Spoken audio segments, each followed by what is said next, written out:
Cumberland County, and welcome to the boiling point. So, we're going to take a moment to talk about the upcoming snowstorm that we have. So, there's a lot of news and a lot of misinformation out there. So, the best advice is stay calm, okay? Because we're gonna make it through. We really are. Okay, so this is some information that I was able to get about the snowstorm. Depending where you are, where you're located, it depends on how much snow you're gonna see. So, they're making it seem like it's a apocalypse, and it may be to some people, but being from the great state of New York that I am, oh, I see much more snow than this. Okay. Now, what they're saying as of right now is that if you're within that Harrisburg area, you're going to be looking at anything between 8 to 14 inches of snow. So that's like a foot and a half of snow, more or less. Okay. Now, the further in you are, like towards Lancaster and stuff, you may be looking at 2 feet of snow. So this is not something to take lightly, okay? Because this kind of snow can be dangerous, and it's not just the aspect of the snow; it's also the aspect of the sleet and the ice, which I believe is the most dangerous part of this. So, with that being stated, there are a couple things that somebody was nice enough online to provide with a list of things that we should um, have ready or be prepared for when it comes to this snowstorm. First, I'm going to start saying this. If you have elderly neighbors that live alone, or neighbors that may have some medical condition, keep an eye out for them. Keep an eye out for them, because sometimes our elderly neighbors are not able to shovel the snow, nor our neighbors that may have some sort of medical conditions. And if you're shoveling your snow, and if possible, try to shovel theirs. And if you can't shovel it fully, at least a path that they can get out of the house, and just throw some little rock ice. I think they will be really appreciative until we're able to really clean the streets, in total. And if you have an elderly neighbor, sometimes our elderly, neighbors here live on a fixed income. Okay, and they might not at the moment, depending on when they get their benefit payment, have certain things. Make sure, hey, do you have like enough milk, eggs, bread, anything that you need that I can pick up, or maybe something extra that you may have in your own pantry that you can share with them. Even if it's a jar of soup or something, just make sure, I mean, have a heart. Make sure that everybody is okay. Okay. And when it comes to your pets, listen. Like right now, you may hear my dog at any minute bark in the back, or she's shaking because the wind is starting to pick up. Okay. So the wind scares her. All right. So try to comfort them, put music that is going to comfort them, hold them. If they have a little safe space, like they have a little crate where I'm at, put them in the crate, with their little toys and stuff, something that will comfort them. And when you do take them outside, remember, just because they have fur doesn't mean that they don't feel cold, unless they're like one of these dogs, like a husky, for instance, that's made for this kind of weather. If you have a little, ankle biter like me, um, put a little coat on them, little booties on them. Make sure that they, stay, warm also. And when you get home, get them out of that, clean them up, wash them up, okay? Because some of that salt out there is not good for them either. Make sure that their water in the house don't freeze, and then you have enough food for them too, And if you don't, just cook up some like a potato or something and put some peas, a little bit of protein in there, and they should be able to eat it. No salt, please, no salt. Okay. All right. So let's get to how to prepare for this storm. All right. So the first thing is, if you have cell phones, okay, power banks, tablets, laptops, rechargeable lanterns, any of that kind of a thing, start charging it up now and let it, get to a full charge. Fill your car tanks up in case the stations lose power. Okay, so make sure you have a full tank. And also, it protects the car to have a full tank. Okay, get some cash from the bank in small bills in case the systems, like the ATM systems, go down. If you take prescriptions, okay, make sure that you have your prescription and medication to last you, okay, through this snowstorm. And pick them up early if you can. Okay. And you can actually see it offline. That gives you a little something to do. Or pick up the Bible and read it for those who haven't been reading it for a while. Okay. Um, because there's always the possibility of us losing power. Okay. And if you lose power, your furnace goes down. Okay. So identify one warm room in the house to camp out if the power fails. Okay. Because that's usually that one little room that keeps warm. Okay. So identify what room that is, in case you have to go in there to sleep tonight, let's say, or whenever the storm starts, because the power went off. And remember to take your pets with you also into that room.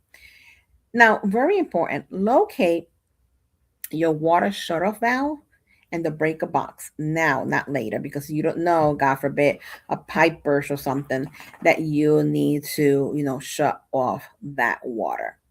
And when it comes to your fridge, make sure that your fridge and your freezer is at the coldest setting right now to hold the temperature longer in case the power goes off. And if you have like an ice maker machine, start making ice, okay, and saving the ice, because if the power goes off and you have um, a thermos, or you have an igloo, okay, or something like that, put some ice in there, okay, and put your meats and things that will not spoil for a little bit. Okay, that should help you also. Um, when it comes to your water in your pipe, drip your faucets on the interior walls when temperatures drop below freezing and your exterior walls. So have your faucet, running a little bit. Okay. And it's better if you have it running on warm water. Okay. Just have it running. That way it keeps the water going, it doesn't freeze. Okay. And not just downstairs, but upstairs also. Okay. Because, the faucets are not connected. Open your cabinets in your kitchen and allow the warm air to go into under the sinks with those pipes that allow that warm air circulation. If you have any garden hose connected, disconnect it and cover your faucets with insulated caps or towels. Now, know how to shut off the water quickly if the pipe bursts. And when it comes to water, a lot of us have conditions, and our elderly, senior citizens sometimes need water for the medications. Fill up jugs, buckets, okay, for a daily consumption if you haven't bought bottles, which is what we do, but let's face it, some people on a budget. Okay, so fill up jugs or bottles if you can now, okay, or go and purchase a couple of cases of water and have it on hand. And also, you may want to fill up your tub for water for flushing and washing. Now, these are, in extreme cases. I mean, with 8 and 14 inches of snow, I don't think a lot of these things are going to happen, but it depends. It's not, so much during the snowstorm. It's after that it's going to be extremely cold. So I hear, so you have to be ready for that. Okay. When it comes to the food and your kitchen prep, you should keep at least 3 to 5 days of no cooked food like peanut butter, tuna, bread, crackers, canned meats, fruit cups, pudding on hand. And you should have a manual can opener. Okay. And you can also buy powdered milk or some of that camping milk. Okay. That comes like in a little box that's shelf stable so that you can give the kids. Okay. Freeze a few bottles of water if you don't have an ice machine, and you can use that as ice packs. And keep a cooler ready by the fridge in case you have to move food out, and put it in the cooler because the electricity went off and the temperature, well, in your fridge is starting to get warm. You don't want to lose your products. And also, you may want to avoid stocking large amounts of perishables right before the storm. Okay, get your perishables a little bit before the storm, not way. Um, let's say get perishables. Okay, um, not a lot. Whatever you may need. So there's people that they like their deli meats. Let's say. So instead of you buy 3, 4 pounds, it's like get a pound. Okay, something that your family's gonna eat, and it's not gonna go to waste if the electricity goes off. Now, when it comes to heat and home safety, always have extra blankets and sleeping bags and warm layers, and know where your clothes is at. Keep it ready in case the electricity go down and you have to dress up in layers. You don't have to be walking around with a candle trying to find your stuff.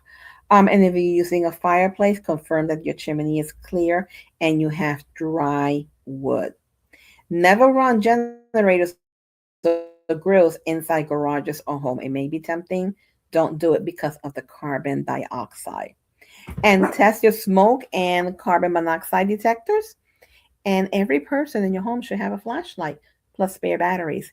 And use battery lanterns if you can instead of candles when possible.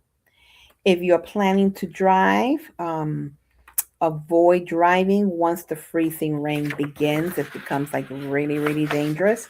Okay. And bridges, overpasses, and shaded roads freeze first. Now, if you have to drive and you have to be out there, listen, keep a blanket, water, snacks, food, phone chargers, gloves that will keep you warm in case of an emergency. And it's funny because I had an emergency. I don't know if Christy, if you remember this, if you're listening to me, it was in the summer. I had gone to a long trip with my family, road trip, and the car died. Okay, and we we were waiting for hours for the tow truck to come out. But Christy had given me a bag, okay, and that bag had snacks and water in it. And the boys are complaining, "I'm hungry, I'm hungry, I'm hungry." And the truth was, we were waiting for quite some time, so I was hungry too, but I just wasn't complaining. And one of my boys go, "Oh, what's this?" And it was the bag that Kirsty gave us. I think I had two of those bags. And when they opened it, they're like, "Oh, there's water in here and snacks." I'm like, "Well, you know, chomp away." And at least they had something to hold them over until we were finally able to get home. So I was very appreciative that Christy had given us those emergency packets, and I still had it in the car. If you have old wiper blades, replace them and make sure that your washer fluid is topped off. And park away. Listen, your insurance people are going to love you for this one, okay? Park away from large tree limbs when possible. And if you are planning to fly and travel, get ready for them to, send you a text, a message, an email saying, "I'm sorry, your flight has been canceled or delayed." Now, you should have a power outage plan. So unplug sensitive electronics to avoid surge damage, and keep one battery radio or weather app for updates. Use surge protectors for TVs and computers.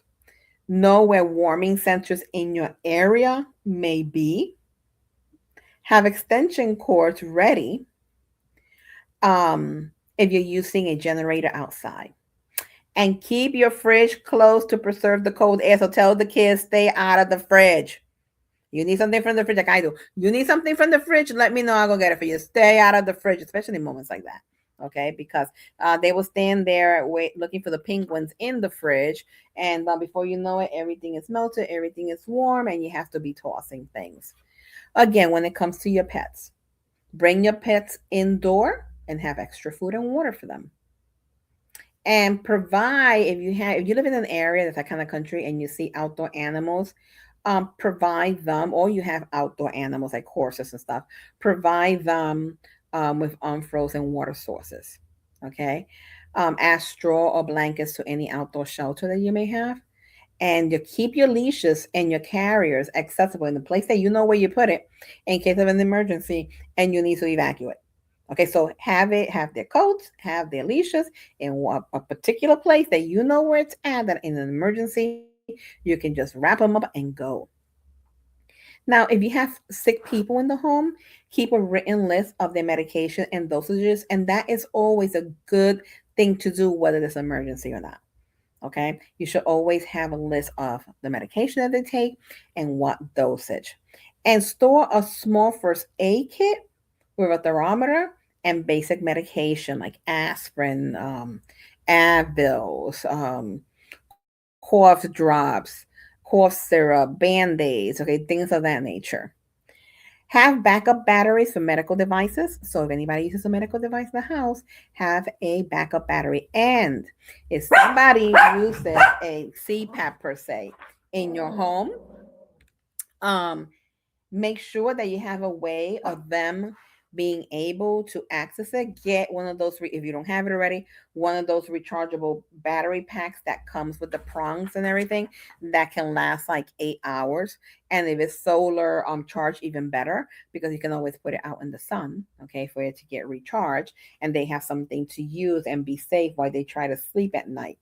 And identify a place with power you can relocate to if needed, like a hotel, a church, a shelter, something to that nature. And go to your community's Facebook page. Now, I'll tell you this, my community in New Cumberland, I have to give it to them. They're very good in providing that kind of information online to make sure that everybody is safe as to where the nearest, warming stations are, or shelters, or food banks are, in case you need it. So kudos to New Cumberland for that, because one thing I can say about the neighbors in New Cumberland is that they are very aware, and they will provide the information to make sure that all the citizens are taken care of. So that's something that I have to, um, I have to give kudos where kudos are due. They're very good with that and communicating that. Um, Now, for your protection of your property, of your home, again, move your vehicles away from trees or power lines. Protect your car. Move it away. Okay. Secure outdoor furniture and lightweight items. Now, I don't know who would do this, but hey, the days that we live.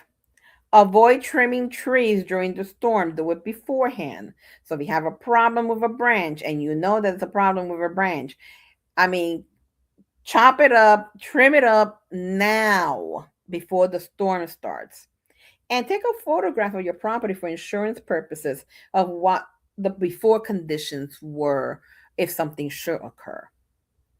Now, people, please, please, please, during the storm, do not drive, especially if I know you. Don't give me a heart attack. Christy, stay off the road. Do not drive unless absolutely necessary. Okay? You heard that, Christy? Unless it's absolutely necessary, do not drive. Assume downlines are live and dangerous. So if you see a downline, leave it alone, because it is probably live and dangerous. Don't get electrocuted. Use only safe indoor heating methods. Okay. Um, Heaters.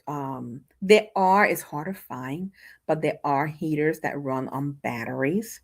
Okay, it's difficult to find, but they're out there. And then there are those that you can actually solar power. Okay, they're a little pricey, but they are out there. And check on your neighbors, especially the elderly, by phone if possible. If the storm's starting, you don't want to go out there, then give them a call. Mr. Mrs., whoever, are you okay? Is there anything I can help you with? Can I run over, and give you, I don't know, a bowl of soup or something, whatever they may need. Report outages. If there are outages, report outages to the utility company rather than 911. Leave 911 alone, because 911 is for emergencies. Because in weather like this, I hate saying it, sometimes our senior citizens or people with compromised health will go out and shovel and, God forbid, have a heart attack or something, and we need the 911 services to be able to help them. So leave 911 alone. You have an issue with the utility company? Call the utility company. Also, you may want to have, when it comes to your kids, books and puzzles and games to play, because that if the light goes off, there's no computer, there's no internet. They may have their phone charged, but you want them to use their phone for that versus keeping it, charged in case of an emergency. Now, after the storm, walk carefully, because ice refreezes overnight, and we know that. Okay, check your pipe for leaks as temperature rises. Throw out refrigerated food if above 40 degrees Fahrenheit, or for more than 4 hours if it was, in the heat. Avoid do-it-yourself electrical repairs around down lines. Let the professional do it. Okay?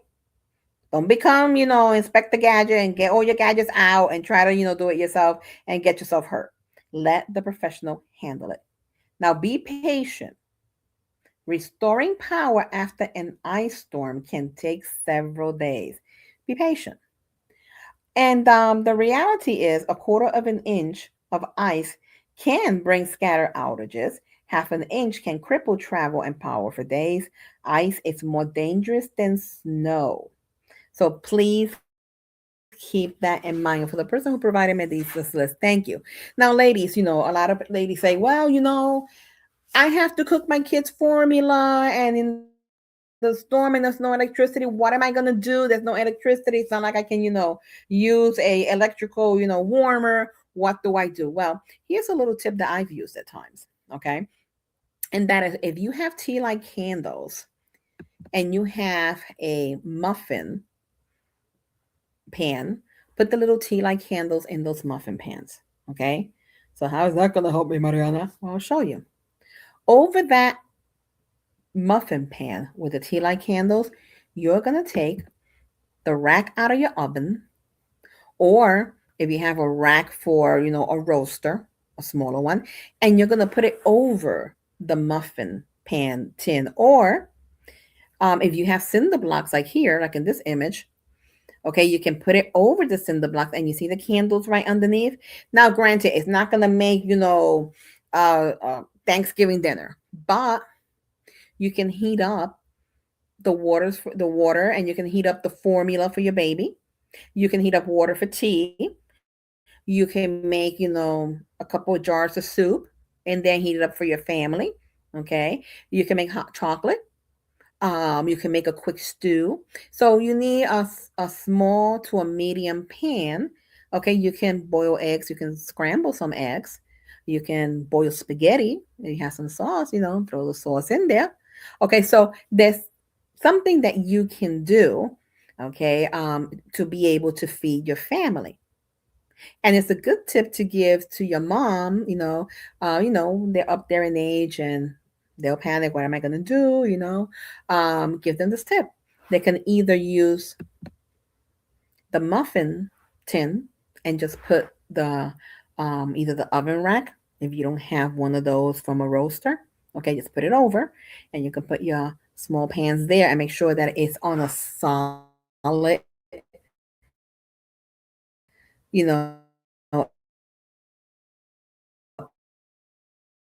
area, either on the countertop of not the counter, the stove top. Okay, so you to boil and put the survival food in there. Okay, so there are little things that you can do, okay, to provide for your family and make sure that your family is safe. So this storm is supposed to start. I think it's either late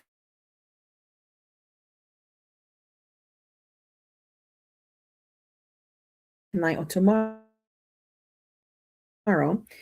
In this area, we're looking about 8 to 14 inches. Okay, of the people around you, your neighbor, 26, and just be calm. Trust God. Everything's gonna be okay, and we're gonna make it out fine. So this is Mariana from the Boiling Point. God bless and goodbye.